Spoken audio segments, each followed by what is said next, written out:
Nous saluons tous les enfants de Dieu. Nous bénissons l'Éternel qui dispose encore favorablement ce temps, afin que nous puissions nous exhorter toujours tout autour de la parole.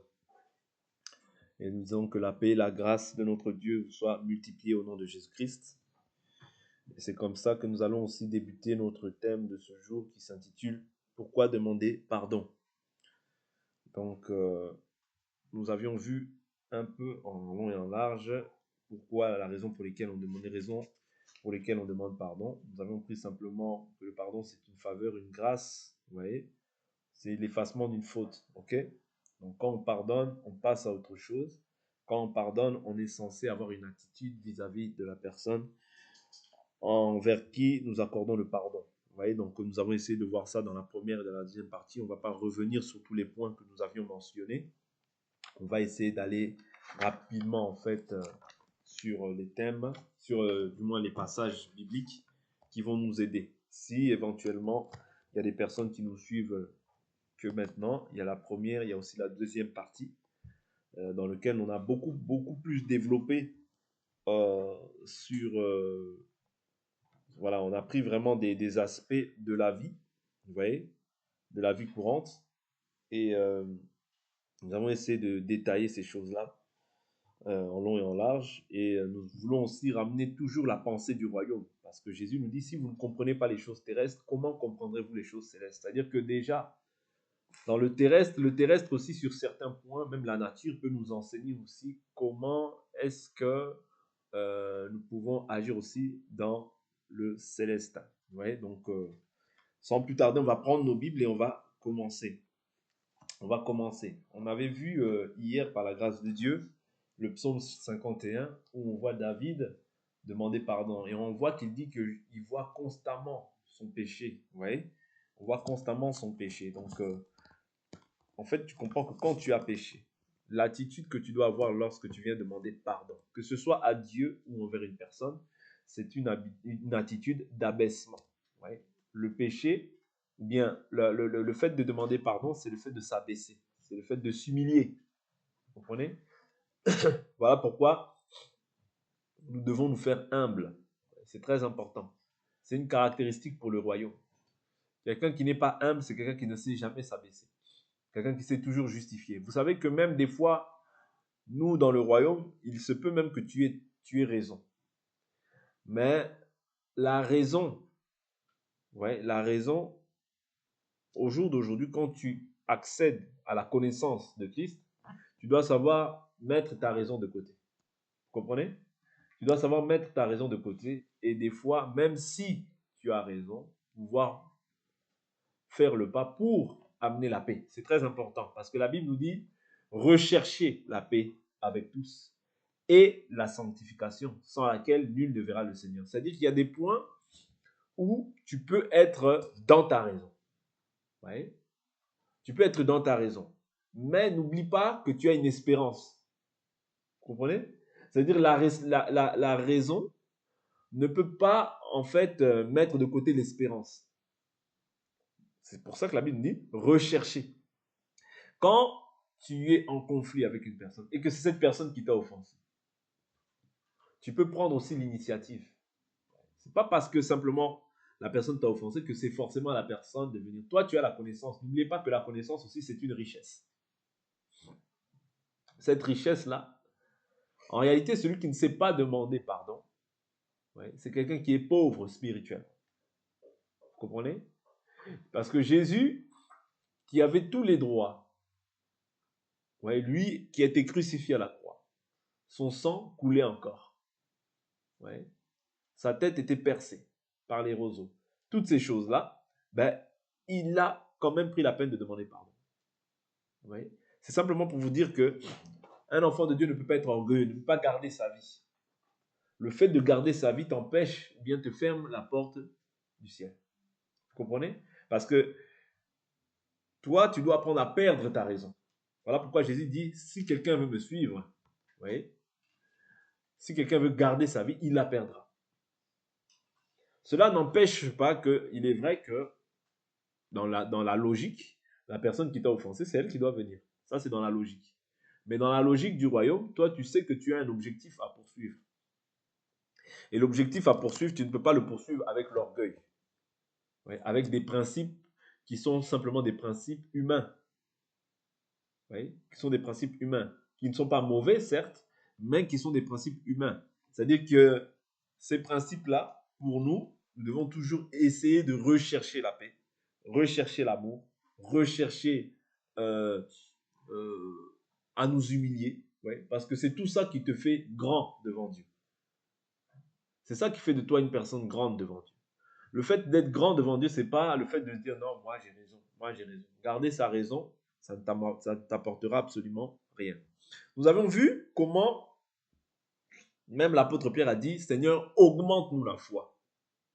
Ouais, lorsque le Seigneur l'a dit, lorsque Pierre a dit, Seigneur, jusqu'à 7 fois, je devrais pardonner mon frère. Il dit non, jusqu'à 70 fois 7 fois. Il dit augmente-nous la foi. La première chose qui vient à l'esprit, c'est augmente-nous la foi. Pourquoi? C'est-à-dire que dans le cœur de l'homme étant tortueux, il a du mal à pouvoir pardonner. Oui, il a du mal à pouvoir pardonner. Mais nous devons sans cesse nous pardonner. Parce que Dieu nous pardonne aussi sans cesse. Oui? Dieu nous pardonne aussi sans cesse. Ok? Parce que n'oubliez pas, l'Écriture nous dit que tant que nous sommes dans ce corps, nous sommes éloignés du Seigneur. Et l'Écriture vient surenchérir en disant que si l'Éternel garderait les transgressions des hommes, nul ne pourrait subsister au-devant de lui. Vous comprenez? Voilà pourquoi il nous faut comprendre que c'est par grâce, c'est par faveur que nous sommes sauvés. Ce n'est pas les œuvres que Bien sûr, il y a les œuvres qui accompagnent la foi, mais c'est la grâce. C'est la grâce de Dieu. N'oubliez jamais ça. Parce que si on reste toujours sur des principes, c'est des principes, il faut toujours ramener ça aussi à la foi. La foi aussi, c'est l'abaissement. La foi, c'est s'humilier. Parce que Jésus, pour pouvoir nous gagner, qu'est-ce qu'il a fait? Il s'est abaissé. Ouais. Lui qui était Dieu, il a pris la condition d'un homme. Il s'est fait serviteur. Il s'est fait fils. Pour que toi et moi, nous puissions hériter du salut par rapport à sa mort et sa résurrection. C'est-à-dire que le fait que tu crois en lui, que tu puisses maintenant hériter du salut qui avait été promis dès avant la fondation du monde. Vous comprenez? Donc c'est très important. C'est très important de comprendre cet aspect-là parce que quand on comprend ça, on aura moins de mal en fait à aborder les épreuves qui vont se présenter au-devant de nous, surtout quant à ce qui concerne le pardon. Parce que je vous ai dit que l'homme ne peut pas oublier. C'est la capacité de Dieu. Vous voyez? Mais l'homme peut tourner la page, peut passer. Vous comprenez? Peut dire, bon, bah, c'est une mauvaise passe dans ma vie, on avance. Mais pour autant, il n'oublie pas. Parce que le jour où il y a quelque chose, il dira encore, ah, déjà, tu m'avais fait ça. Et là encore, tu réitères ça. Vous comprenez? C'est simplement pour dire que l'homme n'oublie pas. Vous voyez? Ça, c'est la capacité de Dieu. Mais l'homme peut passer, tourner la page et avancer. Vous comprenez? Ça, c'est des points qui sont très importants. Prenons encore une écriture. Je vous ai dit qu'on prendrait vraiment pas mal d'écritures pour nous exhorter quant à ce qui concerne ce sujet. On avait déjà pris, je crois, le livre de 2 Samuel.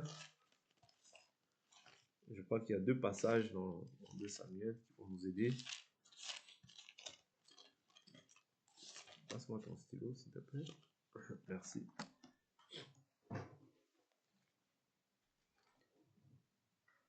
Euh...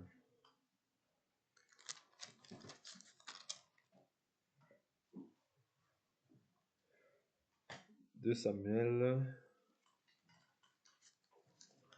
Je prends le chapitre 16, verset 1 à 14. 2 Samuel, verset 1 à 14.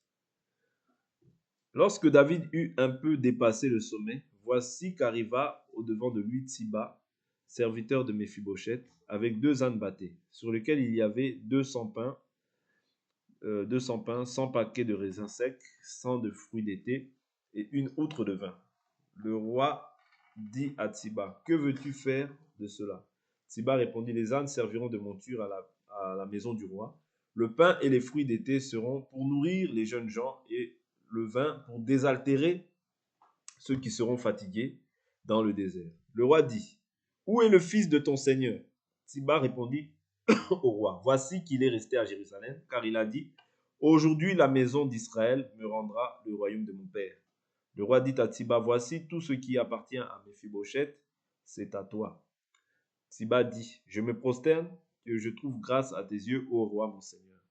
Le roi David était arrivé jusqu'à Bahurim. Or, voici qu'il sortit là un homme du clan de la maison de Saül, nommé Shimei. Donc ça, on avait vu quand Shimei, il avait insulté, il avait proclamé des malédictions.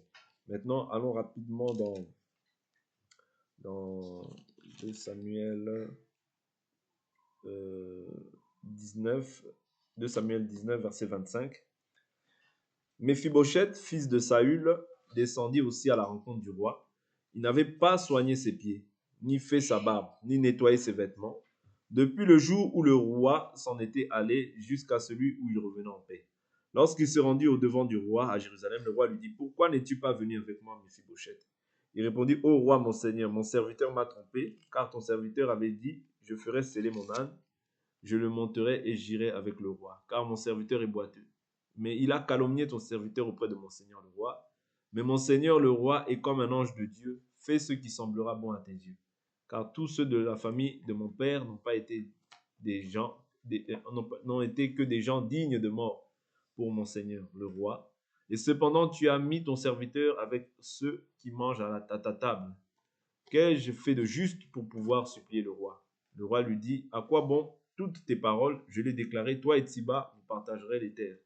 Alors Méphibosheth dit au roi qu'il prenne même tout, puisque mon seigneur le roi rentre en paix dans la maison. Vous voyez, ici, on voit en fait le caractère d'une personne qui ne s'humilie pas pleinement par rapport à l'ampleur du dégât qu'il a accompli vis-à-vis de la personne. Ça veut dire qu'il cherche à justifier. Et c'est ça que je vous ai dit, que quand tu demandes pardon à une personne, il faut éviter de pouvoir te justifier.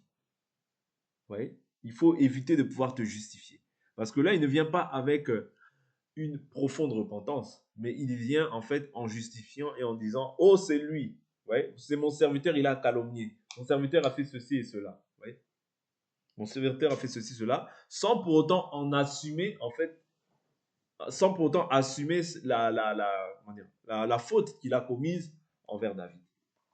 Vous comprenez? Donc c'est ça que nous avons dit que c'était mauvais. Lorsqu'on avait vu en fait les points, on a vu que quand tu viens te demander pardon à quelqu'un, il faut éviter impérativement de pouvoir te justifier par rapport aux actes que tu as posés. Parce que les actes que tu as posés ne sont pas des actes dignes de loyauté ou bien des actes de justice. Vous voyez? Donc si ce n'est pas des actes de justice, la chose que tu dois faire, c'est t'humilier. Ce n'est pas chercher à pouvoir te justifier. Vous voyez? Parce que quand tu te justifies comme ça prouve à suffisance que tu ne prends pas en fait conscience du mal que tu as pu faire à l'autre. Donc c'est très important que lorsque tu as pris conscience de la chose, venir t'humilier. C'est là où on verra en fait ta souffrance. Ta souffrance et la personne aussi sera libre de te pardonner ou pas. Mais nous qui sommes des enfants de Dieu, nous devons nous efforcer de pardonner. C'est très important. Prenons encore une autre écriture qui va nous aider. Je prends des écritures. Je vous ai dit qu'il y avait pas mal d'écritures que nous allons prendre sur ce passage par rapport à ces écritures. Je prends le livre de Matthieu. Matthieu chapitre... le livre de Matthieu chapitre... Voilà, Matthieu chapitre 18. Matthieu chapitre 18. Matthieu chapitre 18, je prends le verset 23. L'Écriture nous dit, c'est pourquoi le royaume des cieux est semblable à un roi qui voulut faire rendre compte à ses serviteurs. Quand il se mit à compter, on lui en amena un qui devait 10 000 talents. Comme il n'avait pas de quoi payer, son maître ordonna de le vendre, lui, sa femme et ses enfants, et tout ce qu'il avait, et de payer la dette. Le serviteur se jeta à terre, se prosterna devant lui et dit, « Seigneur, prends patience envers moi, et je te payerai tout. » Touché de compassion, le maître de ce serviteur le laissa aller et lui remit la dette. En sortant, ce serviteur trouva un de ses compagnons qui lui devait 100 deniers. il le saisit et le serrait à la gorge. Vous voyez, c'est-à-dire lui, il a trouvé compassion, il a trouvé grâce, mais lui maintenant, il voit quelqu'un qui lui doit de l'argent. Qu'est-ce qu'il fait? Il n'agit pas de la manière dont c'est-à-dire celui envers qui il devait de l'argent, a agi envers lui, c'est-à-dire la miséricorde. Maintenant, qu'est-ce qu'il dit? Il lui dit, paye ce que tu me dois. Son compagnon se jeta à ses pieds et le suppliait, disant, prends patience envers moi et je te payerai. Mais lui ne voulut pas. Il alla le jeter en prison jusqu'à ce qu'il ait payé ce qu'il devait. Ses compagnons, voyant ce qui arrivait, furent profondément attristés et ils allaient raconter à leur maître tout ce qui s'était passé. Alors le maître fit appeler ce serviteur et lui dit, méchant serviteur, je t'avais remis en entier ta dette parce que tu m'en avais supplié. Ne devais-tu pas avoir pitié de ton compagnon comme j'ai eu pitié de toi? Et son maître, irrité, le livra au bourreau jusqu'à ce qu'il ait payé tout ce qu'il devait. Maintenant, qu'est-ce qu'il nous dit à la fin, le Seigneur? L'Écriture nous dit, c'est ainsi que mon Père céleste vous traitera si chacun de vous ne pardonne à son frère de tout son cœur. Oui. C'est ainsi. C'est-à-dire que si toi tu agis ainsi, c'est de la même manière que Dieu te traitera. Voilà pourquoi la Bible nous exhorte dans le livre de Colossiens 3 à nous faire réciproquement grâce les uns les autres. C'est très important. Parce que il peut arriver que ton frère ait péché contre toi. Il peut arriver que demain aussi ce soit toi qui pêches contre moi. Sans le vouloir. Mais il peut arriver. Parce que nous sommes dans cette chair et nous sommes dans la marche. Et dans la marche, ce que nous sommes en train de faire, c'est un processus de perfectionnement. C'est-à-dire personne n'arrive parfait. Non. Tous arrivent avec leurs défauts.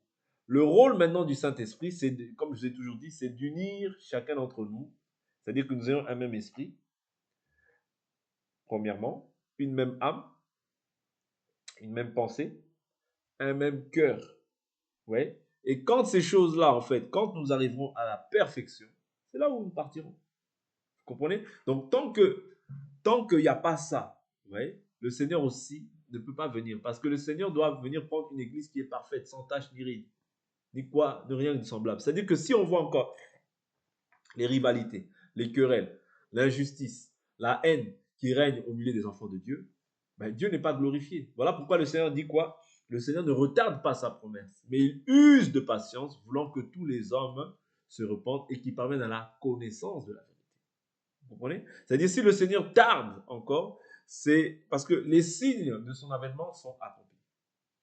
Ouais, quasi tous sont accomplis. C'est-à-dire, le Seigneur est à la porte, mais maintenant le Seigneur use de patience, voulant que les querelles, les disputes, les haines, les jalousies, le manque de pardon, tout ça nous quitte. Ouais, parce que tu ne peux pas entrer dans la gloire avec quelque chose qui est du diable. Tu ne peux pas. Jésus, s'il a pu nous racheter, c'est parce qu'il était Dieu, mais c'est parce qu'il a dit aussi, qui d'entre vous me convaincra de péché? Vous comprenez? Qui d'entre vous me convaincra de péché? Et il dit, le prince de ce monde vient, mais il n'y a rien de lui en moi. C'est-à-dire que si Dieu t'a donné son esprit, c'est dans le but de t'épurer, dans le but d'ôter tout ce qui est du diable. Parce que la Bible nous dit, le Fils de Dieu est apparu afin de faire quoi? De détruire les œuvres du diable. Vous comprenez? Ça veut dire que Dieu ne peut pas collaborer avec ta manière de vivre. Non, avec les idoles qui sont en toi. Oh non, moi je garde. Non, moi en tout cas cette colère-là, non. Moi, lui, je ne lui pardonne pas. En tout cas, lui, non. Non. Là, tu élèves une idole. Ouais, et tu veux que Dieu maintenant puisse cautionner l'idole que toi tu as élevée. Dieu n'agit pas comme ça. Vous comprenez? Avec Dieu, c'est soit tu acceptes sa volonté, soit tu gardes ta vie. Mais si tu gardes ta vie, tu en assumeras aussi les conséquences. Parce que garder sa vie, en réalité, c'est perdre le royaume de vue.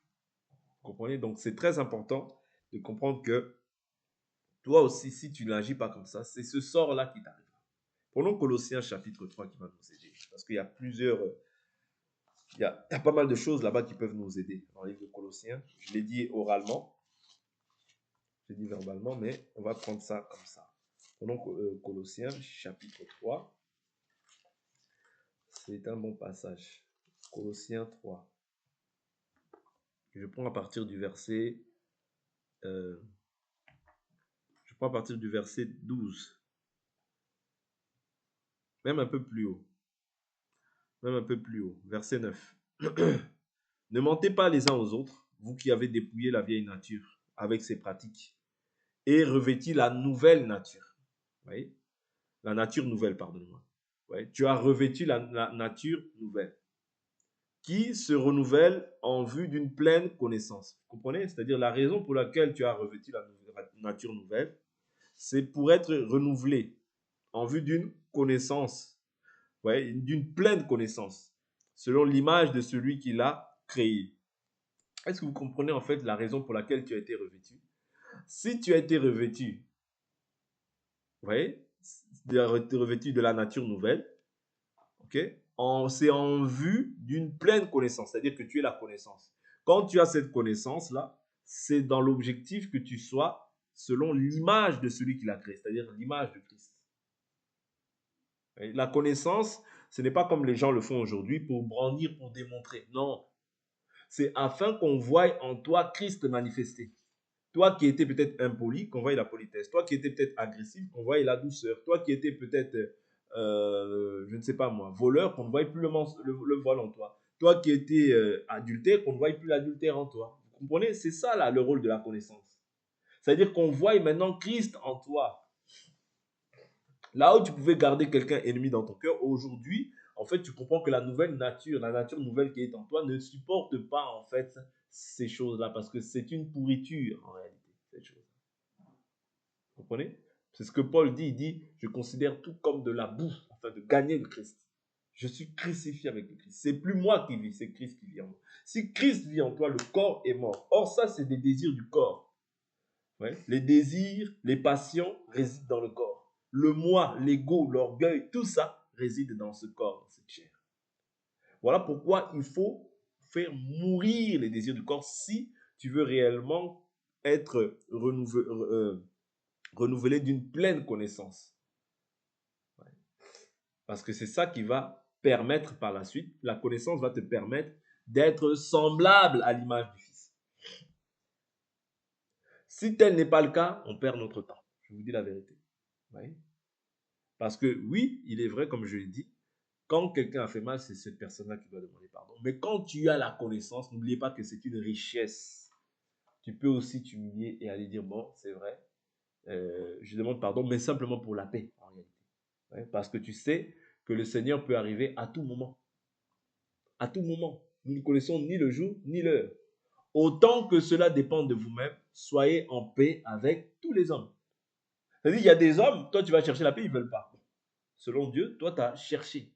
Mais voilà pourquoi il dit, autant que cela dépend de vous-même. Soyez en paix avec tous les hommes. Pourquoi? Ça, c'est une connaissance. Mais selon le monde, on va te traiter de, oh, je ne connais rien. Vraiment? C'est moi qui ai fait le mal, mais... Et en plus, elle agit comme ça. Oui, parce que ton attitude témoigne à suffisance que tu connais Dieu. Il n'y a qu'une personne qui connaît Dieu qui peut agir comme ça. Vous comprenez? Ou à part si la personne est vraiment, Dieu a mis en elle un cœur humble. Mais sans quoi, une personne qui connaît Dieu peut s'abaisser, même quand elle a tort, simplement pour rechercher la paix. Vous comprenez? Parce que si on reste simplement sur la phase, oui, il est vrai, oui, c'est vrai. Dans la logique, quelqu'un qui fait mal, il doit venir réparer. Ça, c'est dans la logique. Mais la connaissance aussi, c'est une richesse que le monde, ou bien que ceux qui ne sont pas encore matures dans la foi, n'ont pas. Ouais. Et je vous ai toujours dit que la grandeur, selon Dieu, c'est l'abaissement. Celui qui veut être grand, ouais, doit être le serviteur de tous. Il doit s'abaisser, il doit s'humilier. C'est là que l'évangile devient difficile. Mais en réalité, il n'y a rien de difficile, c'est simplement la chair qui veut résister. La Bible nous dit, il n'y a ni grec, ni juif, ni circoncis, ni incirconcis, ni barbare, ni scythe, ni esclave, ni libre, mais Christ est tout et en tous. Ainsi donc, comme des élus de Dieu, saints et bien-aimés, revêtez-vous d'ardente compassion. Vous voyez, le fait d'être revêtu de la nature nouvelle doit faire en sorte que tu dois être revêtu d'amour, être revêtu de compassion, être revêtu de miséricorde. Ouais. Tout ça doit agir en fait. Ce n'est pas des choses qui se forcent, c'est des choses qui se manifestent. Pourquoi? Parce que tu as revêtu la nature nouvelle. La connaissance, c'est ça que ça doit produire en toi. Si c'est une connaissance pour débiter, pour dire seulement, oui, moi je connais ça, c'est une connaissance qui enorgueillit. La connaissance doit édifier. Parce que l'amour édifie. Mais la connaissance enorgueillit. Mais l'amour, qu'est-ce qu'elle fait? Elle édifie. Elle cherche à ce que l'autre aussi puisse croître, comprendre et être bâti conformément à la doctrine que Christ nous a léguée. Sans quoi c'est une connaissance vaine. C'est là où tu verras des gens qui s'enorgueillissent parce qu'ils ont la connaissance. Ça ne sert absolument à rien. Et ça ne produit rien dans le peuple parce que ce que tu communiques, c'est ce qu'il y a dans ton cœur. Un homme ne peut donner que ce qu'il a reçu. D'ardente compassion, de bonté, d'humilité, de douceur, de patience. C'est ça qu'il nous demande de nous revêtir de tout ça. Revêtez-vous d'ardente compassion, de bonté, d'humilité, de douceur, de patience. Tout ça, ce sont des choses dont nous devons nous revêtir, étant des enfants de Dieu. Et l'humilité ne peut pas faire en sorte que tu te dises, non, moi ça, jamais. Jamais. Moi, ça, je peux accepter, mais ça, jamais. Alors, un enfant de Dieu ne parle pas comme ça. Parce que Dieu peut te confondre. Vous comprenez? Avec Dieu, on laisse Dieu faire. Vous comprenez? On laisse Dieu faire sa volonté dans nos vies. Supportez-vous les uns les autres et faites-vous grâce réciproquement. Oui. Se faire grâce réciproquement. Si quelqu'un a à se plaindre d'un autre, comme le Christ vous a fait grâce, vous aussi faites de même. Faites de même. C'est-à-dire, ne commence pas à discuter, oui, mais tu sais, la douleur là est trop profonde. Moi, non, ça, je pensais que ça, mais là, ça allait trop loin. Non, non, non. Tu n'as pas souffert plus que Jésus. Vous comprenez? Tu n'as pas souffert plus que Jésus. Et toi, la voie que tu suis, c'est la voie de Jésus. Tu dois t'efforcer à être comme Jésus. Parce que tu dis que tu es chrétien. Tu empruntes le nom de quelqu'un. Son nom est invoqué sur nos vies, n'est-ce pas? Nous ne pouvons pas aimer Jésus simplement quand on veut, quand il y a les dons, quand il y a la puissance. Nous devons aimer Jésus aussi quand il nous demande de faire des choses qui vont à l'encontre de notre volonté. Voilà pourquoi il est écrit non pas ma volonté, mais que ta volonté s'effectue.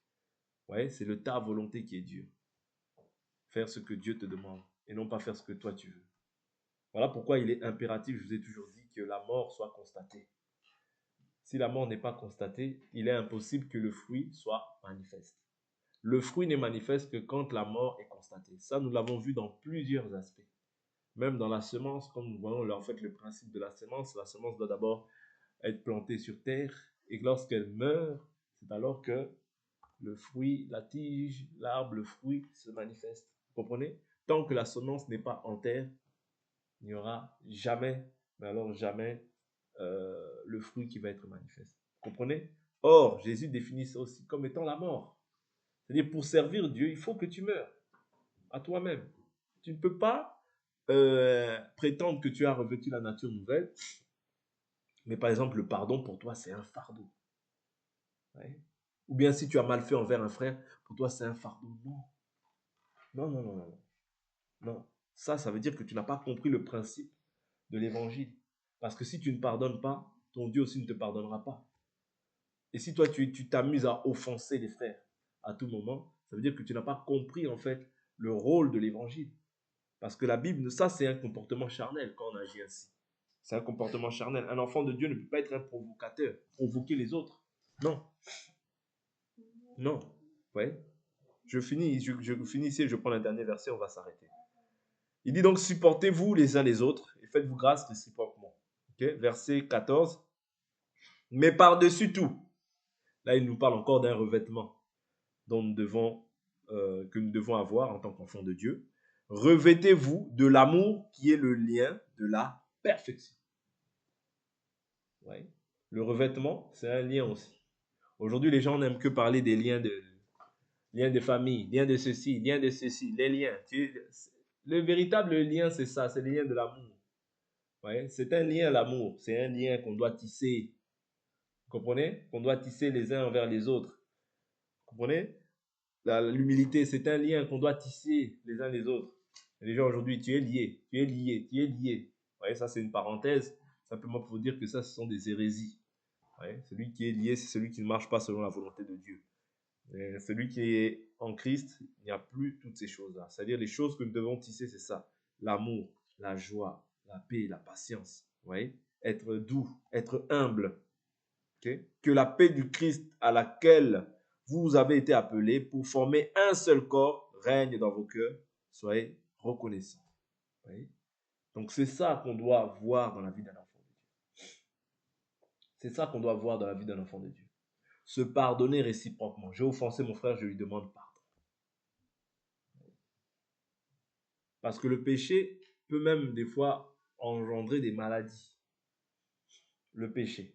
Pas forcément ce péché-là, mais le péché en général peut même engendrer des maladies. Voilà pourquoi dans le livre de Jacques, il dit, si quelqu'un a péché, qu'il appelle les anciens. Et s'il a commis un péché, il leur sera pardonné. C'est-à-dire que si quelqu'un est malade plutôt, vous voyez, qu'il appelle les anciens, qu'il prie pour lui. Et s'il a péché, il lui sera pardonné. Vous comprenez?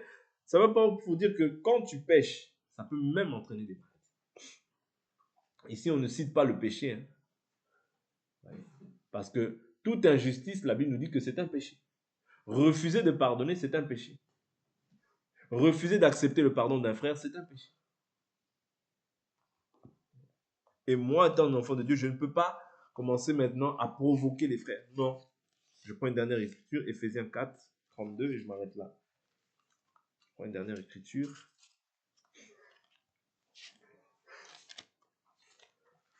Éphésiens 4, 32.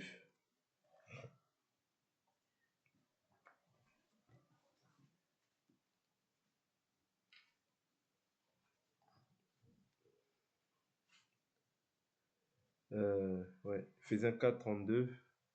Je prends à partir même du verset. Je prends à partir du verset 25. Je vais m'arrêter là. Ce sera le dernier le passage. C'est pourquoi rejetez le mensonge et que chacun de vous parle avec vérité à son prochain, car nous sommes membres les uns des autres.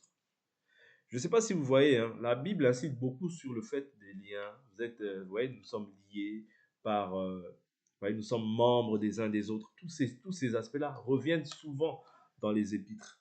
Simplement pour nous montrer qu'en fait, Dieu met un accent particulier dans le fait que nous sommes un. Pourquoi nous sommes un? Parce que celui qui est un avec une autre personne, en réalité, il n'y a pas lieu de se diviser. Il n'y a pas lieu qu'il y ait l'animosité entre vous. Voilà pourquoi les apôtres ont insisté sur l'unité de la foi, l'unité de l'esprit, l'unité de pensée, l'unité dans l'âme, l'unité, soyez un même cœur, soyez une même âme. Pourquoi? Pour que des mauvais sentiments en fait ne puissent pas s'installer en vous.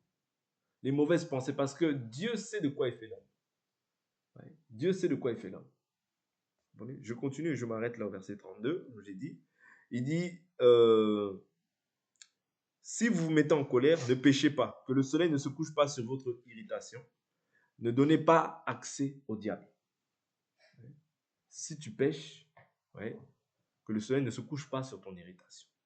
Ne donne pas accès au diable. C'est-à-dire que quand tu te couches avec l'irritation, tu donnes accès au diable. Que celui qui dérobait ne dérobe plus, mais qu'il prenne plutôt de la peine en travaillant honnêtement de ses mains pour avoir de quoi donner à celui qui est dans le besoin. Qu'il ne sorte de votre bouche aucune parole malsaine, mais s'il y a lieu, quelques bonnes paroles qui servent à l'édification. Voyez, nécessaire, et communique une grâce à ceux qui l'entendent. N'attristez pas le Saint-Esprit de Dieu par lequel vous avez été scellés pour le jour de la rédemption. Qu'est-ce qui attriste le Saint-Esprit? Lorsque le péché est là, lorsqu'il y a la rancune, lorsqu'il y a la rancœur, lorsque deux hommes ne se parlent pas. Voyez, mais vous venez prier, tu attristes le Saint-Esprit de Dieu. Lorsque tu gardes en fait une haine envers quelqu'un, ce n'est pas la nature de Dieu. Quand tu agis comme ça, tu ne te revêts pas d'humilité comme Dieu le veut. Et c'est pour ça qu'il faut nous faire violence. Voilà pourquoi l'Écriture nous dit, depuis le temps de Jean-Baptiste, le royaume des cieux est forcé. Ce sont les violents qui s'en emparent. La violence que tu dois appliquer ici, ce n'est pas une violence physique, mais c'est une violence spirituelle que tu dois appliquer pour pratiquer la parole. Que toute amertume, animosité, colère, clameur, calomnie, ainsi que toute méchanceté soit ôtée du milieu de vous. Soyez bons les uns envers les autres, compatissants. Faites-vous grâce réciproquement, comme Dieu vous a fait grâce en Christ. Vous voyez? Il répète ces choses-là. Pourquoi? Simplement pour nous faire comprendre que ce que Dieu attend de nous, c'est que quand toi tu as trouvé grâce auprès de Dieu, Dieu t'a pardonné. Mais toi maintenant, tu ne peux pas garder captif quelqu'un dans ton cœur. Comme nous avons vu dans le livre de Matthieu, vous voyez, c'est ainsi que Dieu agira envers tous ceux qui ne pardonnent pas leurs frères de tout leur cœur. Vous voyez? Si toi tu veux, je prends cette écriture qui dit pardonne-nous nos offenses, comme nous pardonnons aussi à ceux qui nous ont offensés. C'est très important. C'est simplement comme ça que nous verrons le Seigneur. Parce que des fois, c'est des petites choses qui peuvent nous disqualifier. Israël, devant Haï, ils perdent, alors qu'ils ont détruit des grandes nations. Mais devant simplement une petite chose, ils perdent. Simplement pour nous faire comprendre que ce qui a été, c'est ce qui est, c'est ce qui sera. Devant des petites choses, tu peux perdre. Voilà pourquoi examinons-nous et pratiquons la parole pour la gloire de Dieu. Et Dieu ne manquera pas de nous faire du bien. On va s'arrêter là et on va prier.